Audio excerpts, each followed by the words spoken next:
Армысыз көрермен, назарларыңызда мектеп жаңалықтарының кезекті шығарылымы.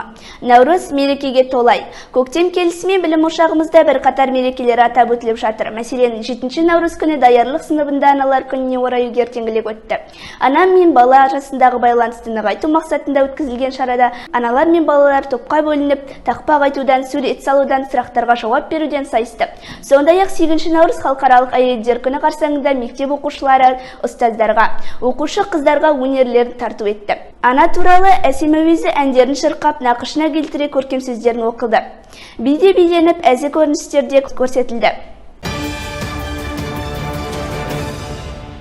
Молшылықтың, берекенің, ырыстың белгісі саналатын 14 наурыз амал мерекесін тойлау мақсатында мектебімізде бауырсақ пәти, шұбат пәти ұйымдастырылды. Мұнда оқушылар бауырсақтың түрлі үлгісін пісіріп әкеліп көпшілікке шұбаттарын ұсынды. Сонымен қатар бұл мерекелік шарада мектебіміздің домбырашыларынан құралған өкілі домбыра күйшілер тобы қазақ күйлерін әуелетіп, 4 сыныптың жігіттері батырлар биін биледі. Хормен әз наурыз әні шырқалды. Соңғы мақал-мәтел сайысынан ұйымдастыруын қорытындылады. Аудандық білім үйлестіру орталығынан келген қонақ Баян Байболатқызы оқушылармен амал мерекесінің тарихы мен дәстүрі туралы сөз сөйледі. Тақырыпты жалғастырамыз.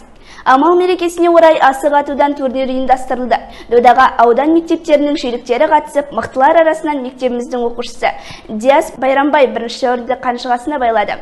Леспай Умаровтың жетекшілігіндегі 2-ші Е сыныбы оқушысына толағай табыстар тілейміз. Мектебіміздің оқушылары тек қана аудан емес, облыс деңгейіндегі жарыстардан да жүлдемен оралып жүр. Мәселен, Маңғыстаудың жас шебері байқауынан теріден, былғарыдан жасалған бұйымдар номинациясы бойынша облыстық кезеңде мектебіміздің оқушылары жолдама алған болатын. Сол жүйріктерімізден сүйінші хабар келді.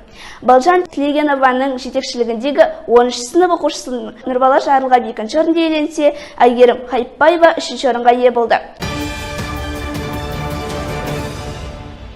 Шығарылымызды спорт жаңалықтарымен түйіндейміз. Аудандық 8-ші, 7-ші сынып оқушылар арасында өткен футбол ойынынан Былғары доп мектеп лигасына қатысқан мектеп командасы аудан чемпионы атанды. Жаппаров Жандос пен Зелбаев Мадияр жетекшілік ететін команда енді облыстық кезеңде аудан намысын қорғамақ. Былғары доп шеберлеріне сәттілік тілейміз. Әзірге айтарымыз осы. Мектебіміздің жаңалықтарын кез келген уақытта YouTube арнамыздан көре аласыздар.